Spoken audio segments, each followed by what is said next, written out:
students. Okay, so in this video we are going to learn about the heat is directly proportional to change in temperature. Okay, let's take two bodies of same mass having temperature 27, having temperature 27 degrees centigrade. Okay, in your home, okay, which you have one low flame, okay, low flame stove and high flame stove.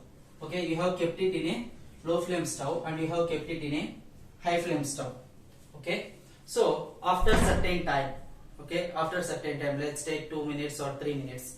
Okay, then after 2 minutes or 3 minutes, okay, what will be the which object will be having high amount of temperature? Okay, when you take a thermometer and touch both of them, which object will be having the high temperature? Obviously the object which is present in the highest flame, okay, it will be having high amount of high temperature. Why? Because here we are giving low flame, right? Low flame means low amount of heat per second. Sorry, this is low flame, so low amount of heat per second. This is high flame, high amount of high amount of heat per second. So since time is same, okay, since time is same, what happens? Same amount of heat will be, high amount of heat will be transferred to this object and low amount of heat will be transferred to this object. Okay, high amount of heat will be transferred to this and low amount of heat will be transferred to this. As a result, the change in temperature will be very high for this object. Okay, when it comes to this object, the change in temperature will be low. Okay, like after 2 minutes, this temperature will be 70 degrees centigrade, but this object will be having only 60 degrees centigrade. Okay, therefore change in temperature delta T here is equals to 70 minus 20, and whereas to this one, delta T is equals to 70 minus 27. This is 60 minus 27. Okay, this change in temperature is very high. Why? Because we have given huge amount of heat.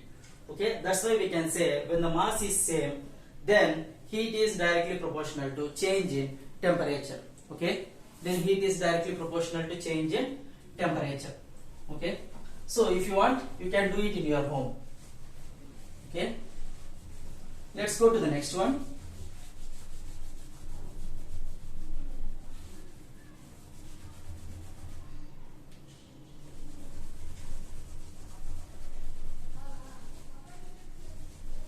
Okay, let's go to the next one.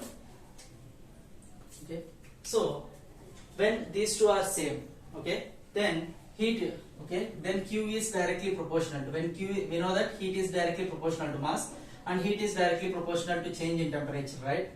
Hence heat is directly proportional to product of mass and change in temperature. So in order to remove the proportionality constant, okay, we are multiplying with some constant. Okay, we are going to multiply this with proportionality constant S, where S is called specific heat. Okay, where S is called specific heat, and it changes from object to object, material to material. Okay, object to object and material to material. You know about the definition of specific heat. Heat required per unit mass to change its temperature by 1 degree. Okay, amount of heat required for unit mass object to change its temperature for 1 degree. Okay, this one we call it as specific heat. Okay, what is the use of specific heat? Let's learn about this. Okay, everything is explained in your classes.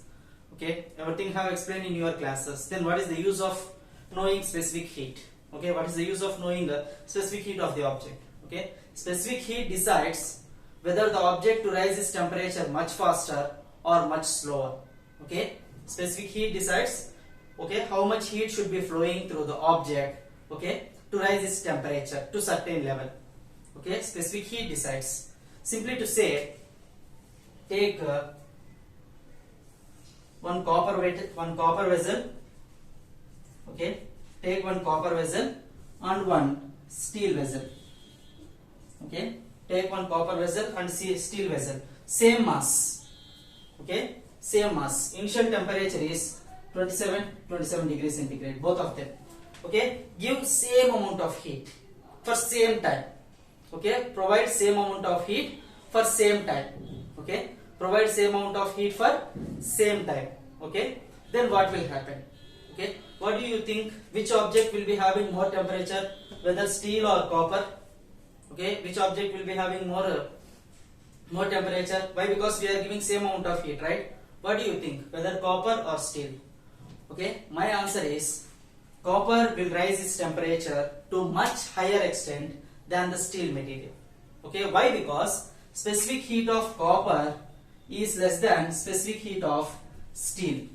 Okay, if specific heat is less, then to rise its temperature we require less amount of heat. Okay, if specific heat is less, then to rise its temperature we require very less amount of heat.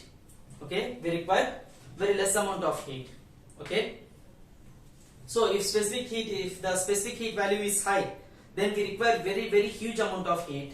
Okay, then we require very huge amount of heat. Okay, to rise its temperature. Okay, to rise its temperature.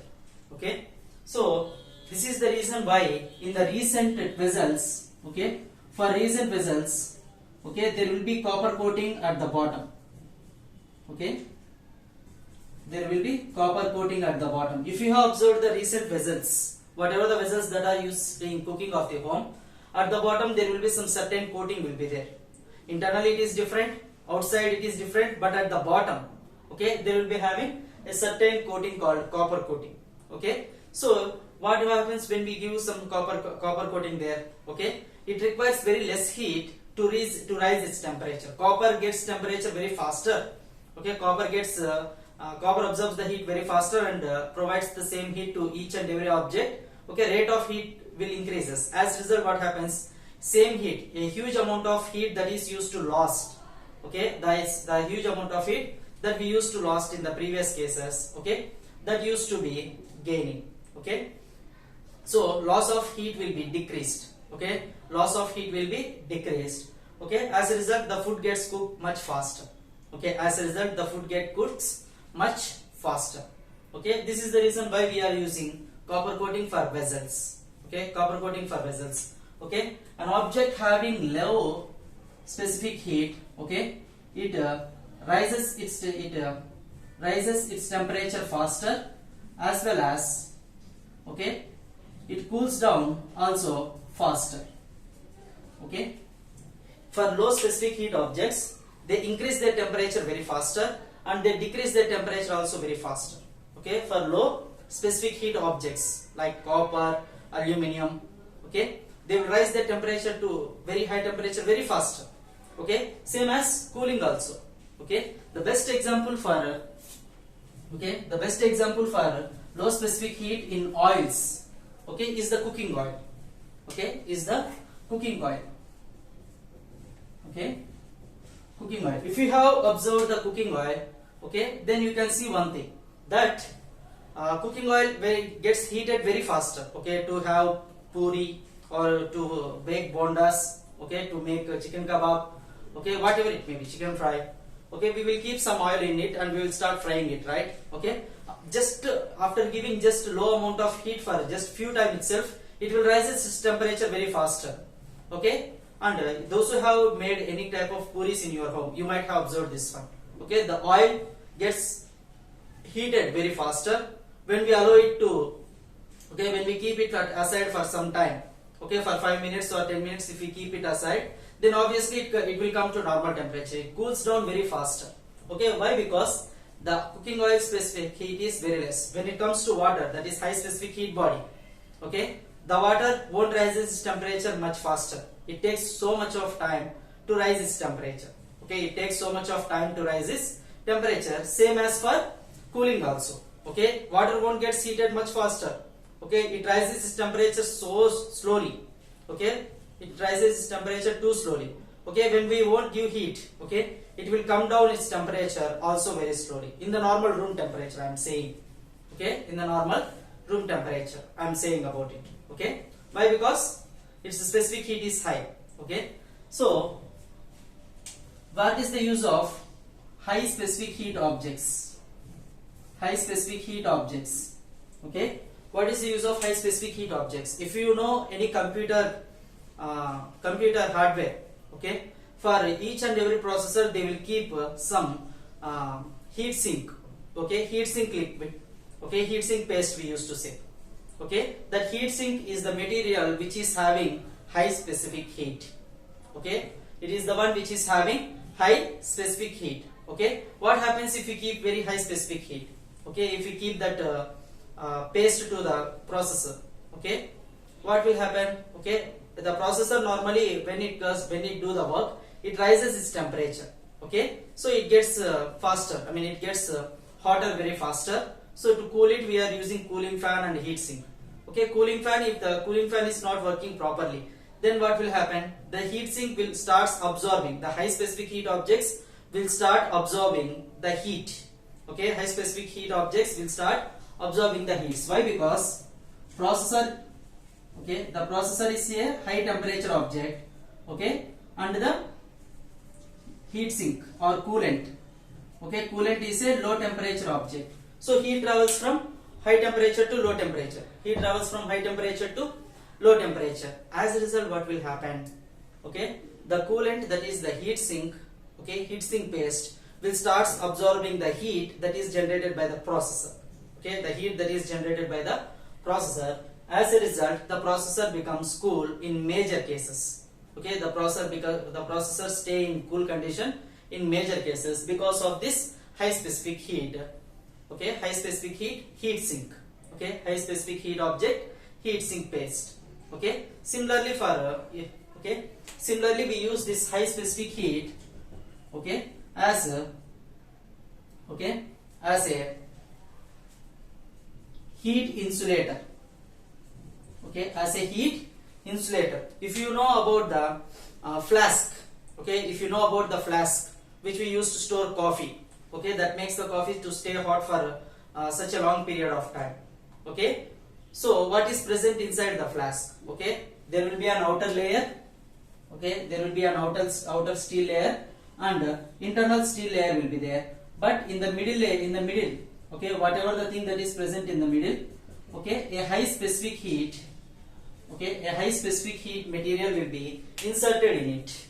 Okay, in between these two layers, a high specific heat material will be inserted. Okay, as a result, what happens? This high specific heat, okay, how much time we are going to heat? Okay, it won't rise its temperature much faster. That's why what will happen? It won't allow the heat to go outside. Okay, the entire heat that is present in the coffee is not sufficient. Okay, the entire heat that is present in the coffee is not sufficient to rise its temperature. Okay, is not sufficient to rise its temperature for 1 degree also. As a result, what will happen? It will make the coffee to stay hot for long period of time. Okay, is to stay hot for long period of time. Okay, so this will stay in the same way. Okay, this will stay in the same way. Even for fish export. Okay, even in the fish exporters. Okay, even in the fish exporters. Okay, you know that when a fish is caught, okay, you know that when a fish is caught, okay, it will be placed in a thermocol boxes. Okay, in a thermocol boxes, we will keep the fishes and we will keep the ice cubes. Okay, and we will seal it. Okay, those who have the experience of sealing the boxes, they would have known about it. Okay, so what we are doing here? Okay, in the thermocol sheet, the specific heat is very huge. So the heat that is present inside the cubes are not sufficient to rise its temperature. Okay, in fact, the cubes start absorbing the heat, but it's not sufficient for them. Okay, to rise its temperature. Okay, as a result, what happens? It will make the object. Okay, it will make the object to stay in cool condition. Okay, it will not allow the ice to melt down. Why? Because of its high specific heat. Okay, it won't allow the heat outside. Okay, it won't allow the heat to flow from outside to inside. Okay, due to its high specific heat condition. Okay, as a result, the ice will be in the ice condition for a very long period of time. Okay, so these are the uses of specific heat. Okay, these are the uses of specific heat. So hope you like this video. Thank you.